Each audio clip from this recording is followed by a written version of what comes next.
My name is Eliza Farnham, and this is my story. 15 years ago, my brother vanished without a trace, and my family buried the truth along with him. I tried to move on, to forget.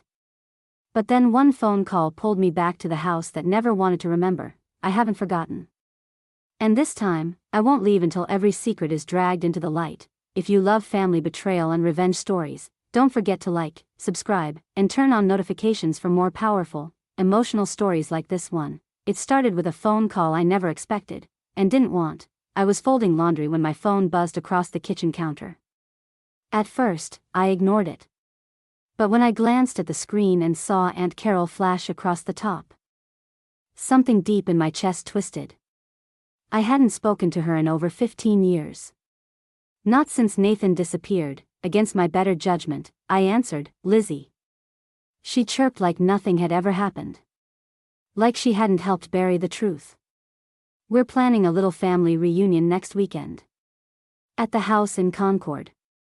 You should come." My breath hitched. The house. The same old colonial off Turtle Pond Road. The one where Nathan and I used to race through the halls and hide from chores. The same place I saw blood once, just a smear near the back porch. The place where, one summer night, he vanished. And no one ever gave me a real answer. Why now? I asked, trying to keep my voice steady. "Oh, well. It's been so long. Thought it might be time. Your mother will be there. Jonah, Meredith. Even Uncle Grant, if he can get off work." I figured. It's time to reconnect. Reconnect. That word hung heavy in the air. Like we'd ever really been connected to begin with. I remembered the way they looked at me after Nathan disappeared, pitying, cold. Like I was a loose end they hoped would tie itself off and disappear. "I'll think about it," I said flatly. "We'll save a plate for you anyway," Carol said, then hung up. I sat there for a long time, holding the phone in my lap, the dryer humming behind me. The scent of fresh cotton couldn't cover the sick feeling rising in my stomach. Why now? Why invite me after all this time? They thought I'd moved on. And maybe I had, for a while. I built a life in Boston, new friends, a stable job, therapy that helped me sleep. But the hole Nathan left never closed. And part of me never stopped hearing his voice echoing through those New Hampshire woods. I stood and walked to my bookshelf. Tucked behind a row of paperbacks was the photo I kept hidden, Nathan, 14 years old, grinning ear to ear with a soccer ball tucked under his arm. I took it a week before he vanished. They all said he ran away, but I never believed that. Something happened that night. And they all lied. Smiled through it. Moved on like nothing was wrong, but I remembered. And maybe this reunion wasn't just a gathering. Maybe it was a crack in the wall they'd built around the truth. I stared down at Nathan's photo, my hands shaking. "I'm coming back," I whispered. "And I'm not leaving without answers." The drive up from Boston felt longer than I remembered. Every mile dragged me deeper into a part of myself I thought I'd buried. As I passed the "Welcome to Concord" sign, my stomach tightened. The trees were just as tall, the skies just as open, but everything felt smaller. Like the town had been frozen in time while I'd aged without it. I took the long route on purpose, passing Turtle Pond. Then the elementary school where Nathan once beat up a kid for calling me names. My heart ached at the memory. It hit me how much of my childhood was wrapped up in him. And how much of my pain was wrapped up in this place. When I turned down our old street, I nearly stopped the car. There it was, the Farnham house. 3 stories of white colonial perfection with blue shutters and too many windows.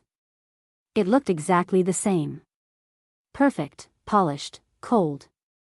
Like nothing bad had ever happened inside it. I parked and just sat there for a moment. My hands clutched the steering wheel. I wasn't sure I could do this. Then the front door opened. "Lizzie." Aunt Carol waved from the porch like she'd just seen me last week. Come in, come in." I forced a smile and got out. My legs felt stiff. The air smelled like pine and lilac. It should have been comforting. It wasn't. Inside, the house was immaculate. The floors gleamed. Family portraits lined the hallway, none of them included Nathan after age 14. That fact hit me like a punch to the ribs. "You look good," Carol said, pulling me into a hug that lasted just a second too long. "Boston treating you well?" "Fine," I replied, glancing around. The furniture was in the same spots. Even the coat rack by the door hadn't moved. I half expected to see Nathan's old Patriots cap hanging from it. I was ushered into the living room where the rest of the family had already gathered. My mother stood awkwardly near the fireplace, sipping something from a wine glass. Her eyes met mine for a moment, sharp, unreadable, before she looked away. "Look who finally came home," Jonas said with a grin, leaning back on the couch like he owned the place. Same smirk. Same smugness. I wanted to slap it off his face. "Hey, Jonah," I said, forcing neutrality into my voice. Everyone acted like it was normal. Like I wasn't the girl who'd screamed at all of them 15 years ago, demanding answers, sobbing about the blood, about the lies. The air was too still. The smiles were too wide. And underneath it all, I could feel it, the tension, the unspoken fear that I'd come back for more than potato salad and family games. And I had. They could pretend all they wanted, but I was here now, and I wasn't leaving until I unearthed what they'd buried with my brother. The guest room was the same faded wallpaper with tiny blue sailboats. Same creaky twin bed with the antique brass frame. I sat down slowly, the mattress groaning beneath me like it remembered me. 2. Everything in this house was frozen in time. Or maybe just preserved, like a museum of denial. I opened the nightstand drawer without thinking. Empty, except for a lone key with a red string tied through the top. It looked familiar, but I couldn't place it.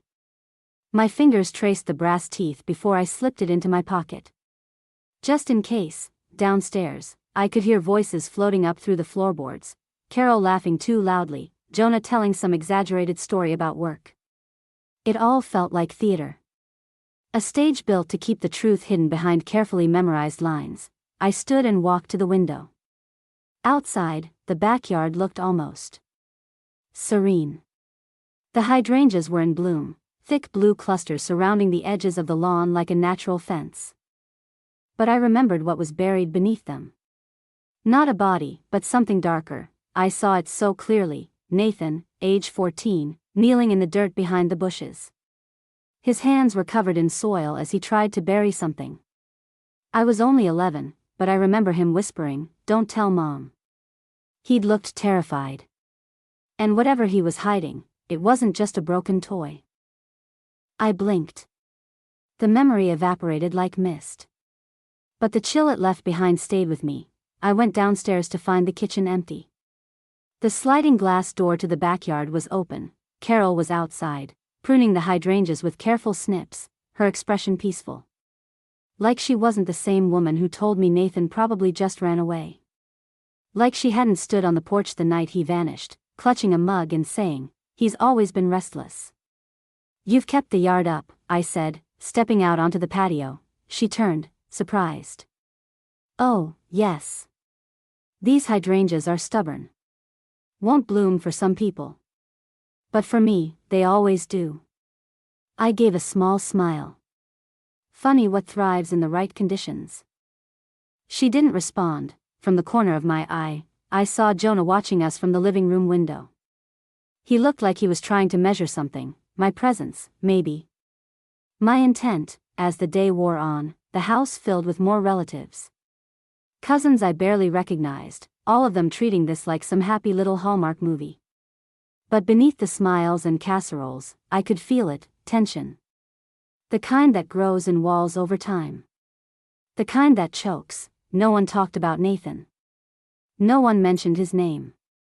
It was like he'd never existed, but he had. I could still hear his laughter in the hallways, still feel his hand gripping mine in the woods behind the shed. His ghost wasn't gone. He was here, woven into the cracks of this place, whispering for me to look deeper, and I would. The tent in the backyard was strung with soft lights, the kind that try too hard to feel magical. Long folding tables were covered in white cloths and mason jars filled with wildflowers. It was a beautiful lie, picturesque, cozy, designed to distract. But I could feel it under my skin. the pressure building, like a storm behind the horizon. Everyone had gathered. Paper plates, grilled chicken, potato salad, cheap wine. Laughter floated through the humid New Hampshire air. Jonah cracked jokes, Aunt Meredith passed around deviled eggs, and my mother pretended to be relaxed. It was all so normal. Too normal. I sat near the end of the table, picking at my food, half listening to Jonah talk about some business deal gone sideways. I watched their faces, their ease. Their ability to act like Nathan never existed. Like he'd never slept just down the hall, never carved his initials into the backyard tree. Finally, I couldn't take it anymore. I put down my fork. So, I said, loud enough to cut through Jonah's story, no one's going to talk about Nathan? Silence fell like a dropped plate, all heads turned. I saw it flash across their faces, panic, annoyance, fear. No one spoke. My mother's eyes darkened. Eliza, don't do this. Don't what? Ask about my brother? Ask why no one ever talks about what happened to him. Carol let out a tight laugh, too high-pitched. Sweetheart, we've all grieved in our own ways. You don't need to reopen. I'm not reopening anything, I snapped. It was never closed. Jonah leaned forward, arms crossed. You're still clinging to that conspiracy theory, huh? After all these years? I'm clinging to the truth, I said, staring him down. The truth that you were the last person to see him.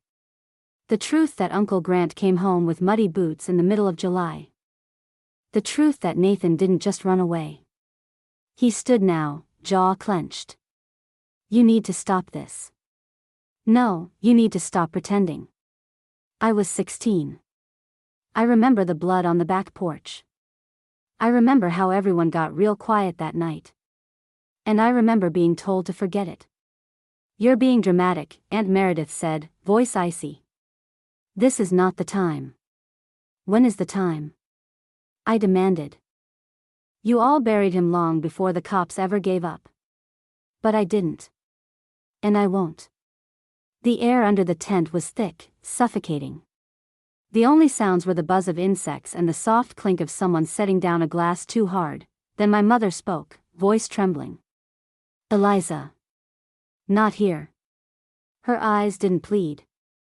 They warned. I looked around at all of them, their masks cracking just slightly. Not one of them denied what I'd said. Not one. I stood. I'm not afraid of the truth. And I won't be quiet just because it makes you uncomfortable. Then I walked away, leaving my plate untouched and the silence louder than ever behind me. The house was quiet when I slipped out. Dinner had ended in awkward silences and stiff goodnights. Most of the family had retreated to their rooms or back to nearby hotels. I waited until the lights began to click off, one by one, then grabbed my flashlight and hoodie. My heart pounded as I slid open the glass door and stepped into the humid New Hampshire night. The backyard was damp from the late summer dew, the grass soft beneath my sneakers. Crickets chirped in waves, masking the sound of my footsteps as I made my way past the flower beds and under the white tent, now ghostly in the moonlight. And there it was. The old shed stood hunched at the back of the property, tucked behind the hydrangeas, like it was trying to hide from me. The same rusted hinges. The same warped wood planks. The lock was gone, replaced with a simple latch. I hesitated for just a second before pulling it open. It groaned like it remembered me. The smell hit me first, mildew and old wood. Dust floated in my flashlight beam as I stepped inside. Garden tools lined one wall, their blades dull and untouched. Shelves sagged with forgotten paint cans and fertilizer bags. Nothing remarkable. At first. But something drew me to the back corner, beneath a broken stool and a cracked storage bin. The floorboards there were different. Slightly lifted, uneven. I dropped to my knees and pressed my fingers into the seam. It gave. My breath caught as I pried the boards back, revealing a shallow compartment beneath. A hollow, maybe 2 feet deep. My flashlight flickered, but I saw it clearly, a weathered cardboard box wrapped in plastic and duct tape. My hands shook as I pulled it out. Inside were things that didn't belong here. Nathan's old Red Sox cap. A crumpled sketch of the two of us at the lake, smeared but unmistakably his. A small toy compass I hadn't seen in years, and then, at the bottom, a single shoelace. Knotted, dark with something that looked too much like dried blood, I sat back on my heels, heart hammering. This wasn't some buried time capsule. This was a secret, a carefully hidden piece of a story no one wanted told. I pulled out one last item, a photo, torn in half. On one side was Nathan, grinning. On the other, just a shoulder and a hand, clenched into a fist. I recognized that hand. Jonah's. I snapped a photo of everything with my phone, then rewrapped the box and slid it back into place. I didn't want them to know I'd found it, not yet. I needed time. I needed a plan. As I left the shed and walked back toward the house, one thing became clear: they hadn't just buried Nathan's memory. They buried the evidence, too, but now, I had it, and I was done being quiet. I didn't sleep that night. I lay in the twin bed, staring at the ceiling, the weight of the box from the shed still pressing against my chest like a stone. I'd photographed everything: Nathan's cap, the sketch, the shoelace, the torn photo, but even the proof didn't feel real yet. The evidence didn't scream. It whispered. It whispered of fear and panic, of someone trying to erase a moment that should have changed everything.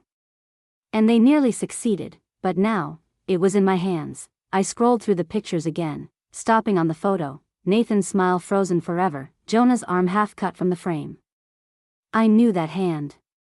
I remembered it balled into a fist, grabbing my brother by the collar the summer he disappeared. I remembered the bruise Nathan wouldn't explain. This wasn't just a box, it was a confession, buried in wood and time. The next morning, the air felt heavier. I kept the photos on my phone, the originals reburied exactly where I found them. No one seemed to suspect anything. Carol chatted over coffee. Jonah laughed too hard at his own jokes. My mother avoided my eyes like she always did, but I saw it now, more clearly than ever. The cracks. The fear. I had two choices: I could confront them, or I could go to the police. Both came with risks. If I confronted them, they'd lie, twist the truth, maybe even destroy the evidence.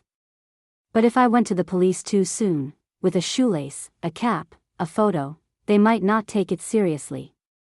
After all this time, I'd have to convince them there was still something worth investigating. I sat alone at the edge of the dock behind the house, staring out over Turtle Pond, trying to hear Nathan's voice. What would he want me to do? I remembered him holding my hand when I was scared. I remembered him pulling me behind the shed to show me a bird's nest. I remembered the night he disappeared and how, even then, I knew something was wrong. No more silence. No more pretending. I stood up and dialed the Concord Police Department. The officer who answered was polite but cautious. I found something, I told him. Related to a missing person case, Nathan Farnham. Disappeared 15 years ago. I'm his sister. He asked a few questions. I told him I'd meet him at the station. I kept it vague, just enough to make him listen. When I hung up, I didn't feel relief. I felt like I'd just lit a match in a room soaked with gasoline. They'd know soon enough. The box. The call. The truth rising from the dirt like smoke. This family reunion wasn't about healing, it was about reckoning. And I was done protecting people who didn't protect my brother. The cruiser rolled up the driveway just after noon. Its lights weren't flashing, but the sight of it still made my heart race. From the porch, I watched the officer step out. Buttoned up, calm, and completely unreadable, Jonah was in the kitchen making a sandwich. Carol was outside deadheading her perfect hydrangeas. My mother sat stiffly on the couch, pretending to read. None of them knew what was about to happen. I walked out to meet the officer, keeping my voice low. I'm Eliza Farnham. We spoke on the phone. He gave a quick nod. Detective Hale. I need to speak with everyone in the house. What's this about? Jonah called from behind the screen door, a nervous smile twitching at the corners of his mouth. It's regarding the disappearance of Nathan Farnham, Hale said plainly. Silence dropped like a hammer. My mother looked up slowly. Carol's clippers froze midair. Jonah stepped outside, his face paling just a shade. We've reopened the investigation, Hale continued, based on new evidence. I didn't need to speak. I'd already sent the photos. The detective had everything: the box, the torn photo, the bloodied shoelace. He wasn't here to ask permission. Jonah tried to laugh it off, but there was panic behind it now. You can't be serious. That was years ago. There's enough to warrant a deeper look, Hale interrupted. I'm going to need to ask you all a few questions at the station. Jonah's jaw clenched. Without a lawyer? You're not under arrest, Hale said, yet. But the word hung heavy in the air. They all looked at me then. Not one of them spoke my name. Not one denied what this was, because they knew. Hours passed like a slow-motion collapse.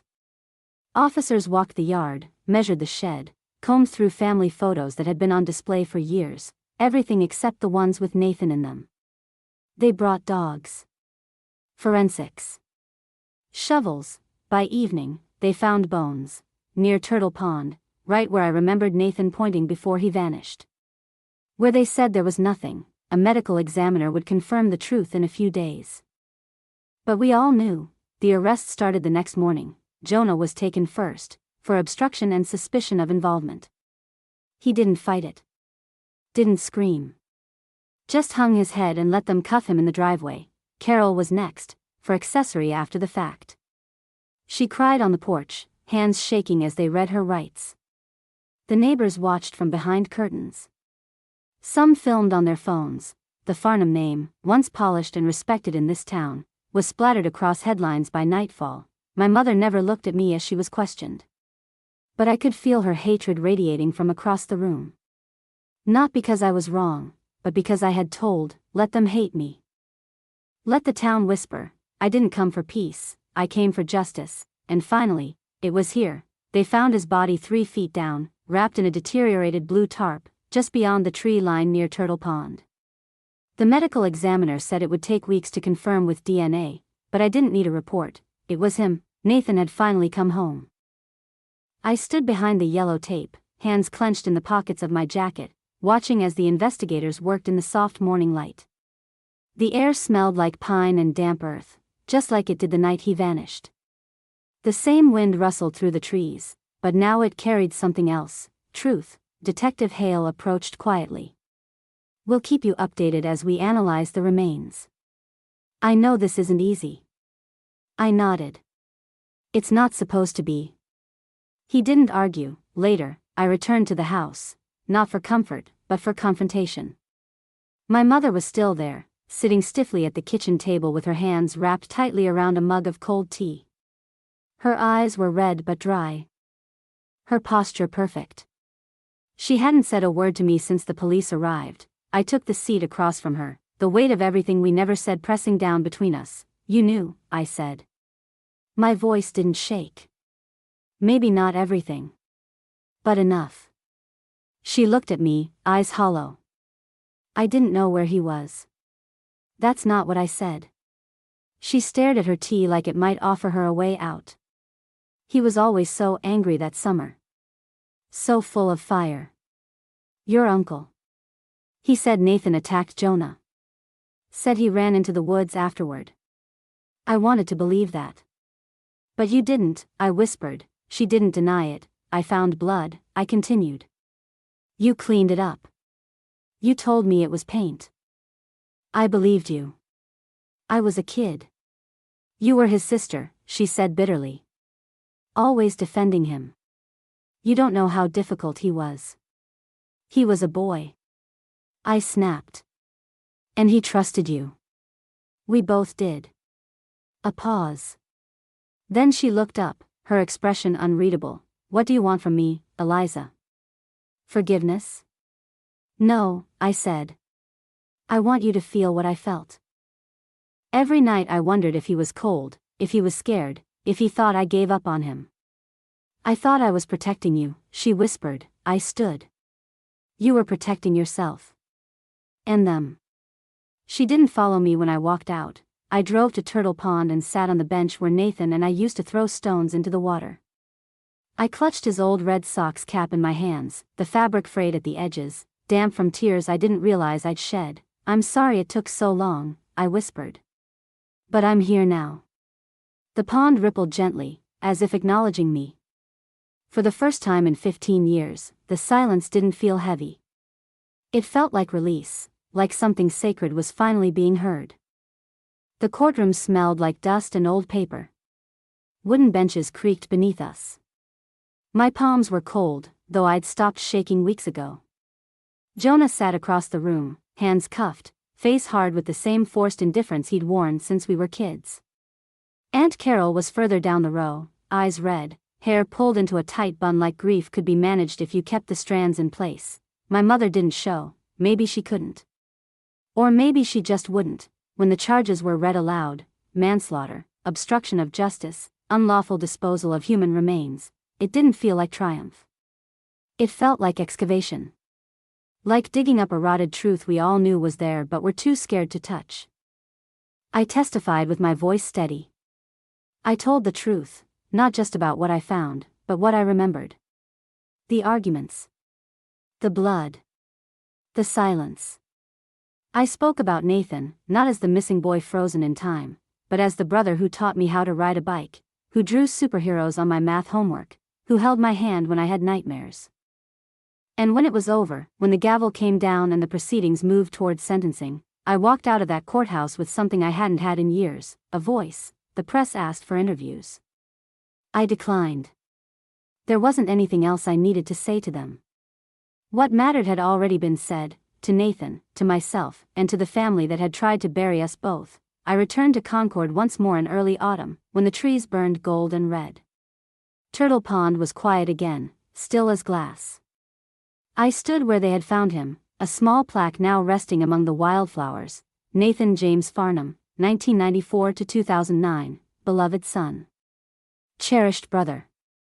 Never forgotten, I left his red Sox cap beneath the marker. The brim worn from years in hiding. I told you I'd come back, I whispered. I just wish it hadn't taken so long. The wind rustled through the trees like a sigh. And in that moment, I felt something ease inside me, a weight, loosening. Not gone. But lighter. I didn't forgive them. I don't think I ever will, but I forgave myself, for staying silent. For surviving. For needing the truth even when it hurt. The Farnham name used to mean something in this town. Respect. Legacy. Power. Now, it meant something else. It meant truth. It meant reckoning. It meant that even the strongest walls can fall when one voice refuses to be quiet. I was Nathan's sister. I am Eliza Farnham. And I finally remembered who I was before they tried to make me forget. What would you have done in Eliza's shoes? Do you think she made the right choices? Drop your thoughts in the comments. I'd love to hear how you would handle a family secret this dark. Let's start a conversation below.